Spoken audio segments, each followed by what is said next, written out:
అర్చన గారు, ఈ రోజుల్లో మొబైల్ ఫోన్ లేదంటే గ్యాడ్జెట్స్ యూజ్ చేయని వాళ్ళంటూ ఉండరు. పెద్దవాళ్ళుగా మనము వాడుతున్నాము. దాని నుండి బయటకి రావడానికి కూడా చాలా కష్టపడుతున్నాము. అండ్ మన నుండి పిల్లలు కూడా అదే నేర్చుకుంటున్నారు.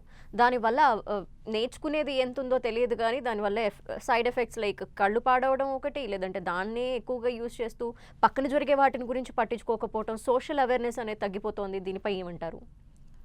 మొబైల్ ఫోన్ అన్నదండి యాక్చువల్లీ మనం ఒక టైంలో ఇట్స్ అ బ్లెస్సింగ్ అనుకున్నాం. హ్మ్. అది ఎట్లాంటిదంటే మొబైల్ ఫోన్ అన్నది భస్మాసుర హస్తం, టు బి వెరీ ఫ్రాంక్. అవును. విజ్ఞతతో వాడుకుంటే అది వేరే వాళ్ళని భస్మం చేయడానికి, శత్రువులని హ్యాండిల్ చేయడానికి పనికొస్తుంది. హ్మ్. లేదు విజ్ఞత లేకుండా, విచక్షణ లేకుండా వాడుకుంటే సెల్ఫ్గా భస్మాసురుడు తన మీద తాను పెట్టుకున్నట్టు అయిపోతుంది పరిస్థితి. ఇప్పుడు మొబైల్ ద్వారా మరి యూజ్ లేదా అని మీరు అడిగితే చాలా యూజెస్ ఉన్నాయి. మనం ఉన్న వీఆర్ ఆల్ వర్కింగ్ లేడీస్. మామూలుగా బిల్లులు కట్టాలంటే అక్కడికి వెళ్ళి, ఈ సేవాకి వెళ్ళి, అక్కడికి వెళ్ళి కూరలు తెచ్చుకోవాలన్నా, సామాన్ తెచ్చుకోవాలన్నా మార్కెట్కి వెళ్ళాలి, షాప్కి వెళ్ళాలి, మనం ఆఫీస్ నుంచి ఇంటికి వెళ్ళేప్పుడు సంచులు మోసుకొని వెళ్ళాలి. ఇవన్నీ ఉండేవి ప్రాబ్లమ్స్. టుడే ఇంట్లో కూర్చొని నిద్ర లేవగానే అరే ఇవాళ వెజిటబుల్స్ లేవు కదా అనేసి బిగ్ బాస్కెట్లో టక్ టక్ ఆర్డర్ పెడితే 15 నిమిషాలు వచ్చేస్తుంది. It's a convenience for us. Banking, we don't have to go to the ATM. Banking అంతా మన చేతిలోకి వచ్చేసింది. మనకు జీపే లాంటి యాప్స్ వచ్చాయి. బట్టలు ఐరన్ పంపించాలంటే యాప్స్ ఉన్నాయి. ఎవ్రీథింగ్ మన లైఫ్ అంతా మొబైల్ చుట్టూ తిరుగుతుంది. లొకేషన్ పెట్టుకోవచ్చు, రూట్స్ చూసుకోవచ్చు. 100% యూస్ఫుల్ అండి. ఎవరికి? విచక్షణ జ్ఞానంతో దాన్ని వాడుకునే వాళ్ళకి. మొబైల్ అన్నది ఒకటి రావడం వల్ల, ఫేస్బుక్ ఇవన్నీ రావడం వల్ల ప్రపంచంలో ఎక్కడెక్కడో మూలల్లో ఉన్న మన ఫ్రెండ్స్ అందరము ఒకళ్ళ లైఫ్లో ఏం జరుగుతుందో మనం తెలుసుకోగలుగుతున్నాం. వాట్సాప్ గ్రూప్లో ఇవాళ లేటెస్ట్ అప్డేట్స్ మనం పెట్టుకోగలుగుతున్నాం. లేకపోతే ఒక టైంలో అసలు ఫ్రెండ్స్ అమెరికాలో ఉంటే అక్కడ ఏం జరుగుతుంది, పాపం వాడు ఎట్లా ఉన్నాడు, వాడికి పిల్లలు పుట్టారంట, అసలు ఆ పిల్లోడు ఎట్లా ఉన్నాడు ఏం తెలిసేది కాదు మనకి. వాడు ఎవరన్నా ఎప్పుడో ఒకసారి అరే వాడు కలిసాడు రా ఊరికి వచ్చినప్పుడు అంటే తెలిసేది. బట్ ఇప్పుడు ఏంటంటే over the last 10-12 years especially మనకి ఇన్ఫర్మేషన్ టెక్నాలజీ పికప్ అయినప్పటి నుంచి మొబైల్ యాప్స్ అన్నీ వచ్చేసి ప్రపంచం మన గుప్పిట్లో. 100% పర్ఫెక్ట్ స్టేట్మెంట్ అది. బట్ ఎవరికి? విచక్షణ జ్ఞానంతో దాన్ని వాడిన వాళ్ళకి. మరి 12 ఏళ్ల పిల్లలకి విచక్షణ జ్ఞానం ఉంటుందా అంటే ఇట్స్ ఆల్వేస్ ఎ క్వశ్చన్. చిన్నపిల్లలు, చిన్న వయస్సు, దేంట్లో పడితే అంటే దాంట్లో వాళ్ళు అట్రాక్షన్కి కొట్టుకుపోయే ఏజ్ అది. సో వాళ్ళకి ఏంటంటే మొబైల్ మనం వాళ్ళకి ఇవ్వడం అన్నది 100% రాంగ్. ఎందుకు అంటే వాళ్ళు దాంట్లో స్పెసిఫిక్గా యూజ్ చేసే యాప్స్ కన్నా వాళ్ళని వాళ్ళు పాడు చేసుకోవడానికి వాడుతున్న యాప్సే ఎక్కువగా ఉన్నాయి. First and foremost example mobile gaming. 24 గంటలు మొబైల్లో గేమ్స్ ఆడతారు. గేమ్స్ యాక్చువల్లీ పోస్ట్ కోవిడ్ ఇది చాలా పెరిగింది. బిఫోర్ కోవిడ్ ఏంటంటే కొంతమంది అంటే కొంచెం రిచ్ క్లాస్ పిల్లలకు మాత్రమే స్మార్ట్ ఫోన్ ఉండేది, అందరికీ ఉండేది కాదు. లేదు ఇంట్లో పిల్లలు ఏంటంటే అమ్మ ఫోనో నాన్న ఫోనో తీసుకుని ఒక 5-10 నిమిషాలు చేసేవాళ్ళు, దాని తర్వాత అది పేరెంట్స్ తీసేసుకునేవాళ్ళు ఫోన్స్. సో గేమ్స్ అవి అప్పుడు ఆడినా కూడా ఒక రెగ్యులేషన్ ఉండింది. But when Covid started, education అన్నది ఎప్పుడైతే మొబైల్లోకి వచ్చేసిందో ప్రతి ఇంట్లో, ఈవెన్ ఇంక్లూడింగ్ అంటే లోయెస్ట్ ఫైనాన్షియల్ స్టేట్ ఉన్న వాళ్ళు పిల్లలు కూడా మొబైల్ కావాలమ్మా చదువుకోవాలండ్లా. సో ఆటోమేటిక్గా చదువు అనేసరికి మనకు తెలుసు ఇండియాలో చదువు అని అంటే తల తాకట్టు పెట్టేస్తారు. ఫోన్లు తీసి కొత్త ఫోన్లు వాళ్ళకి కొనిచ్చారు. లేదు కొన్ని చోట్లలో ఫాదర్కి ఫోన్ ఉంది కానీ మదర్ ఫోన్ మొత్తం పిల్లలకు వచ్చేసింది. నీకెందుకు ఫోను, వాడు చదువుకుంటాడు, వాడికి ఇచ్చేయనగానే తల్లి ఫోను వాళ్ళకి వెళ్ళిపోయింది. మరి వీళ్ళు ఏంటి 24 గంటలు చదువుకుంటున్నారా? అందులో లేదు. ఏం చేస్తున్నారు?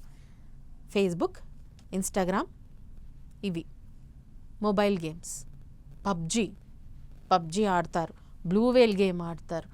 లేదు అంత పెద్ద గేమ్స్ ఆడరానంటే ఏదో ఒకటి రేసింగ్ గేమ్స్ ఆడతారు, క్యాండీ క్రష్లు ఆడతారు. గేమ్ వాళ్ళు మొత్తం. I will tell you an incident అండి. ఒక అబ్బాయి ఉన్నాడు, that boy is around 12 years of age. Mobile, వాళ్ళ ఫాదర్ అమెరికాలో ఉంటారు. ఆ అబ్బాయి వాళ్ళ మదర్ ఫోన్కి క్రెడిట్ కార్డ్ అటాచ్ అయ్యి ఉంది ఫాదర్ది. ఎందుకంటే ఆవిడకి ఇక్కడ ఏదో అవసరం ఉంటుంది కదా, అటాచ్ అయ్యి ఉంటే she can use it directly from the credit card అని ఫోన్కి క్రెడిట్ కార్డు అటాచ్ అయ్యి ఉంది. ఆ అబ్బాయి వాళ్ళ ఫాదర్ క్రెడిట్ కార్డులో విడతల వారీగా అంటే ఒక 4 నెలల టైంలో 14 లక్షలు యూజ్ చేసుకున్నాడు. యుఎస్లో ఉన్నాడు ఫాదరు, అది బిల్ వస్తుంది, కడుతున్నారు. సర్లే ఏం కొనిందో అనుకోవడమే తప్ప చెక్ చేయలేదు. 3 months తర్వాత కూడా నెలకు 2 లక్షలు 3 లక్షల బిల్లులు ఏంటి అసలు ఇది ఏం కొంటుంది అని చెప్పేసి 3 months తర్వాత అడిగితే నేనేం కొనలేదు అనింది. మరి ఏమైందని చూస్తే అబ్బాయి గేమింగ్ వాడుతున్నాడు. అదేదో గేమ్, దాంట్లో కాయిన్స్ కొనుక్కోవాలంట. కాయిన్స్ కొనుక్కుంటే లైఫ్స్ వస్తాయి. So this fellow is continuously paying. Coins కొనుక్కుంటున్నాడు, లైఫ్ వస్తుంది, కాయిన్స్ కొనుక్కుంటున్నాడు, లైఫ్ వస్తుంది, స్టేజ్లు దాటిపోతున్నాడు. So that kind of attitude.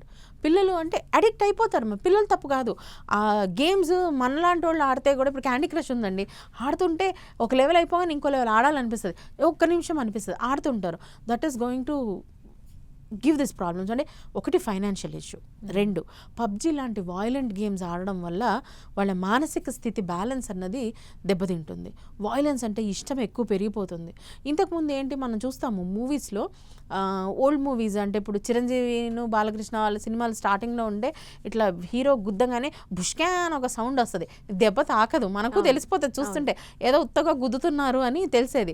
ఇట్లా రక్తం వచ్చినట్టు అనిపించినా క్లియర్గా కనిపించేది, అదేదో రంగు పోసినారు లేదా టమాటా కెచప్ పడింది, మనకు అట్లా తెలిసేది. కానీ ఇప్పుడు సినిమాలు చూడండి, మీరు ఒక దేవర చూడండి గనక, మీరు లేదు ఒక యానిమల్ మూవీ చూడండి గనక, వాయిలెన్స్ అన్నది, ఇది స్టార్ట్ అయింది కేజీఎఫ్తో.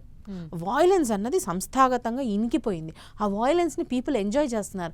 చిన్న పిల్లలు కేజీఎఫ్ ఇట్లా కళ్ళు తెరుచుకొని చూస్తారు, గుడ్లప్పగిచ్చి టీవీకి, అబ్బా ఏం కొడుతున్నాడు రా వీడు, అర్రే ఏమన్నుందారా గన్నది అంటే వాయిలెన్స్కి ఒక అడిక్షన్ వస్తుంది. అది ఒకటి రాంగ్. అంటే పిల్లల చిన్న పసి హృదయాల మీద వాయిలెన్స్ అనేది కామన్ అన్న ఒక థాట్ వస్తుంది. ఆ థాట్తో పెరిగిన పిల్లలు పెద్దయి, మొన్న అయింది చూడండి ఇన్సిడెంట్, భార్యను చంపి ముక్కలు కోసి కుక్కర్లో పెట్టి ఉడకబెట్టి, అసలు ఆ ఆలోచన వస్తేనే మనకు ఇట్లా వెన్నులోంచి ఒక వణుకు వస్తుంది. ఒక మనిషిని చంపి, మనిషి అంటే వేరే ఎవడో కాదు, భార్య, కొద్దో గొప్ప అటాచ్మెంట్ ఉంటుంది కదా, చంపి ముక్కలు కోసి కుక్కర్లో వేసి కోడిని ఉడికిచ్చినట్టు ఉడికిచ్చి దాన్ని తీసి మళ్ళీ మోరీల్లో పోసి, అంటే మనిషి లోపల ఉన్న సెన్సిటివిటీ చచ్చిపోతుంది ఈ వాయిలెన్స్ చూసి. ఆ గేమ్స్లో కూడా అంతే కదండి, చంపుకోవడాలు, వాణ్ణి చంపాలి వీణి చంపాలి, తల కోసి చంపితే ఒక వాల్యూ, గన్నుతో చంపితే ఇంకొక వాల్యూ వస్తుంది. This is desensitising people. So అది మొబైల్ అది ఉండకూడదు. 3వ ప్రాబ్లం పిల్లలకి Instagram, reel, social media effect. చూస్తుంటే వస్తూనే ఉంటాయి, ఒక రోజంతా చూసినా అయిపోవు అవి. ఈ వేలు ఇట్లాగే కదలు. మీరు చూడండి, ఇప్పుడు 6 నెలల పిల్లలు దాటిన తర్వాత 1 year వాడికి ఇచ్చిన మొబైల్ని ఇట్టా అంటాడు వాడు చెయ్యి, అది లేకపోతే అన్నం తినరు. పేరెంట్స్ కూడా ఏంటంటే, అమ్మ నా ప్రాణానికి ప్రశాంతత, ఇది పెడితే వాడు ఇంత అన్నం తింటాడని చెప్పేసి కూర్చోబెట్టి అన్నం పెట్టేస్తారు. మనకు పని ఉంది, వాడు మొబైల్ బారేస్తే వాడు అక్కడ కూర్చుంటాడు, నేను పని చేసుకుంటాను అనుకుంటారు. కానీ దానివల్ల వాళ్ళ మనసు మీద ఏం ఎఫెక్ట్ వస్తుంది? పిల్లలు ఆటిస్టిక్ అవుతున్నారు. Now if we see 1 out of every 10 children is becoming autistic in Hyderabad. ఎన్ని కేసెస్ పెరిగిపోతున్నాయి. ADHD 1 out of every 10 cases is ADHD. Autistic ఇంకా కొంచెం తక్కువగా ఉంది. బేస్ లెవెల్లో ఐడెంటిఫై చేసిన పిల్లలు ఇప్పుడు మీరు ఏ ఆటిజం సెంటర్కి వెళ్ళినా కూడా over the last 2 years patients ఇట్లా నిండిపోతున్నారు. ఎందుకు వస్తుంది ఇది? ఎందుకంటే మొబైల్. ప్రెగ్నెంట్ ఉన్నప్పుడు లేడీస్ విపరీతంగా మొబైల్ చూడడం, డెలివరీ అయిన తర్వాత 6 నెలల నుంచి పిల్లలు మొబైల్ చూడడం, దాంతో వాళ్ళ లెర్నింగ్ కెపాసిటీ దెబ్బతినడం, మాట్లాడే వాళ్ళు లేకపోవడం. వాడు మొబైలే చూస్తున్నాడు, మనుషులతో ఎక్కడ మాట్లాడుతున్నాడు? అయితే మొబైల్లో లేకపోతే టీవీ స్క్రీను. మనుషులతో మాట్లాడట్లేదే. మరి మనుషులు మాట్లాడకపోతే మాటలు ఎక్కడి నుంచి వస్తాయి? బిహేవియర్ ఎక్కడి నుంచి నేర్చుకుంటాడు? మాటలు, బిహేవియర్ అంతా ఇమిటేషన్ కదా మనది. తల్లిదండ్రినో ఎవరినో ఒకరిని చూస్తే, వాళ్ళతో మాట్లాడితే, వాళ్ళతో ఉంటే నేర్చుకునేది ఇదంతా.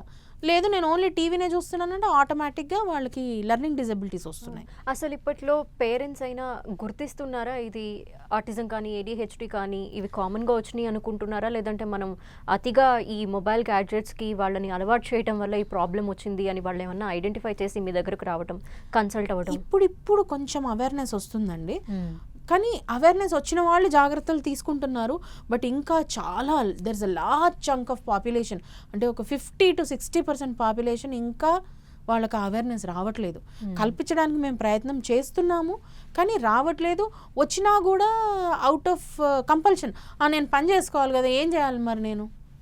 ఇలా అని. తర్వాత ఒక 4 ఏళ్ల వయసు వచ్చేసరికి పక్క పిల్లల్ని చూసి, వాడు మొబైల్ చూస్తున్నాడు కదా నేను కూడా చూస్తా, వాడు చూస్తున్నాడు కదా నేను కూడా చూస్తా, ఇట్లా కొంచెం వయసు వచ్చేసరికి పిల్లలుండి మా ఫ్రెండ్కి మొబైల్ ఉంది నాకు లేదు కావాలి, ఏం చేస్తారు, చాటింగ్ చేసుకుంటాం. అండ్ రీల్స్లో కూడా కంటెంట్ ఆఫ్ ద రీల్స్ మనం అక్కడ ఏమొస్తుందని మనకు తెలియదు కదండి, మనం రెగ్యులేట్ చేయలేము అది. మనకు even when you and me watch Facebook or Instagram reels also సడన్గా ఉండి ఒక అబ్సీన్ రీల్ వచ్చేస్తుంది, నాట్ అప్రోప్రియేట్, ఒక వల్గర్ జోక్ లేదా ఒక వల్గర్ పిక్చరైజేషన్.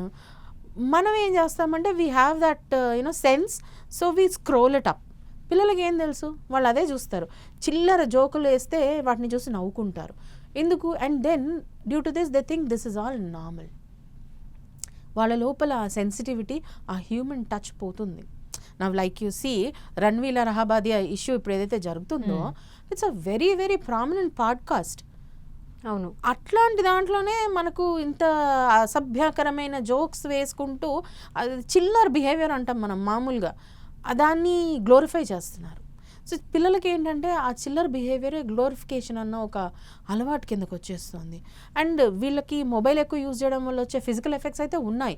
న్యూరలాజికల్ ఇష్యూస్ ఏవైతే వస్తాయో, గ్రోత్ అండ్ డెవలప్మెంట్ హిండర్ అవుతుంది, సోషల్ స్కిల్స్ పోతాయి, వాయిలెన్స్ అంటే ఇరిటబిలిటీ పెరుగుతుంది, ఓకే, ఇంటాలరెంట్గా అయిపోతారు వాళ్ళు, అరవడాలు, చిరాకు పట్టము, ఎదుటి వాళ్ళని కొట్టడము, వాయిలెంట్ బిహేవియరు, ఇవన్నీ కామన్ అయిపోతాయి. మనం ఏంటంటే అందరూ మా వాడు వినడు అంటారు, కానీ అది వినడం కాదు, వినలేకపోవడం. ప్రాబ్లం ఎక్కడి నుంచి వస్తుంది? అది మనం ఇస్తున్న మొబైల్ వల్ల వస్తుంది. కాబట్టి ఏంటి అని అంటే మొబైల్ స్క్రీన్ ఈ జనరేషన్లో 100% అయితే అవాయిడ్ చేయలేమండి. వాళ్ళు చూస్తారు, మనం వాడతాము ఎప్పుడో ఒకసారి, కానీ దానికి ఒక రెగ్యులేషన్, ఒక ట్యాబ్. ఏంటంటే ఇప్పుడు మన మొబైల్ ఉంది, దాంట్లో గేమ్స్ అనేవి అసలు వేసుకోకూడదు, వాళ్ళని ఇన్స్టాల్ చేసే పర్మిషన్స్ వాళ్ళకు ఉండకూడదు పిల్లలకి. అండ్ వాళ్ళకి ఏదన్నా అవసరం వల్ల ఒక మొబైల్ ఇచ్చినా కానీ పేరెంటల్ కంట్రోల్ మన దగ్గర ఉండాలి. అంటే వాళ్ళు ఏం చూస్తున్నారు కంటెంట్ అన్నది మనం స్క్రీన్ చేయగలగాలి. లాక్ ఫర్ అబ్సీన్ కంటెంట్, ఈ మధ్యన అన్ని యాప్స్కి అబ్సీన్ కంటెంట్ లాక్ వచ్చేసింది, అది పెట్టేయాలి మనం. తర్వాత వాళ్ళు ఏం చూస్తున్నారు, వాళ్ళ దగ్గర గేమ్ డౌన్లోడ్ అయితే అసలు ఏం డౌన్లోడ్ అయింది, మనం ఆ ట్యాబ్ అన్నది పెట్టాలి, ఖచ్చితంగా మనం మానిటరింగ్లో ఉంచాలి. ఇది ఏంటంటే కొంచెం ఎడ్యుకేటెడ్ క్లాస్ వాళ్ళు ఇప్పుడు చేస్తున్నారు, కానీ బట్ కొంచెం అవేర్నెస్ లేని class, middle class, lower middle class తల్లిదండ్రులకు ఏదైతే అంత వీటి గురించి తెలీదో వాళ్ళకి మనం అవేర్నెస్ కల్పించాలి. ఇప్పుడు పిల్లల్ని తీసుకొచ్చినప్పుడు ఎట్లయితే వాళ్ళకి మనం ఇమ్యునైజేషన్ సైకిల్ అని చెప్పి చెప్తాం కదా, ఈ ఇంజెక్షన్ వేయాలా, ఇది వేయాలా ఇమ్యూనిటీకి, ఇది బూస్టర్, అట్లాగే పీడియాట్రిషియన్స్ లెవెల్లోనే పీడియాట్రిషియన్కి అటాచ్ చేసి ఒక పీడియాట్రిక్ సైకాలజిస్టో లేకపోతే జనరల్ సైకాలజిస్టో ఉన్నప్పుడు పిల్లలకి మీరు మొబైల్ ఇవ్వకూడదు, ఎందుకు ఇవ్వకూడదు, ఇస్తే ఇవన్నీ అవుతాయి, వాళ్ళు కంట్రోల్లో పెట్టండి అని వాళ్ళకి అట్లీస్ట్ మనం 6 నెలలకో 3 నెలలకో ఒకసారి 1 గంట సేపు పేరెంట్స్కి కౌన్సిలింగ్ చేస్తే చాలా వరకు పిల్లల లోపల ఇప్పుడు వస్తున్న మానసిక సమస్యల్ని మనం కంట్రోల్ చేయగలుగుతాము.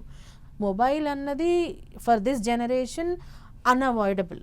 ఎక్కువగా మనం దాన్ని 100% అయితే మనం ఆపలేము, కానీ ఒక రెగ్యులేటెడ్ ఒక ప్యాటర్న్ యూసేజ్ క్రియేట్ చేయగలుగుతాము. అండ్ బిలో 8-9 years పిల్లలకి మొబైల్ అన్నది అవసరం లేదండి, వాళ్ళకు they don't need it at all. 10 years below వాళ్ళకి ఎప్పుడన్నా ఒకసారి రోజుకు 2 నిమిషాలు వాళ్ళు ఏదో చూస్తాము అని అంటే ఆ చూడటం, ఏదో ఫోటో చూస్తే ఫోటో చూసుకొని తీసేసుకోవడమే తప్ప వాళ్ళకి మొబైల్ అన్నది ఒకటి నేను వాడగలుగుతాను అని మనం వాళ్ళని ఎంటైటిల్ చేయడం కరెక్ట్ కాదు. టీవీలో కూడా రైమ్స్ అట్లాంటివి కూడా ఎక్కువ పెట్టకూడదు, రోజుకు 10 నిమిషాలు 15 నిమిషాలు వాళ్ళకి మీరు రైమ్స్ నేర్పించాలనుకుంటే మీరు నేర్పించండి రైమ్స్, మీరు వాళ్ళతో పాడండి, మీరు వాళ్ళతో ఆడండి, డ్యాన్స్ చేయండి, అంతే తప్ప టీవీ పెట్టేసి టీవీలో రైమ్స్ వస్తున్నాయిరా నువ్వు 2 గంటలు చూడు అని మనం వాళ్ళని వదిలేయకూడదు. So it is not only mobile, it is the screen, it's the gadget. We should keep children away from those gadgets at least till 10 years of age, and even after that 100% regulated monitored usage till 18. అది advisable అండి. Thank you so much అర్చన గారు, చాలా మంచి information ఇచ్చారు. Thank you so much అమ్మా.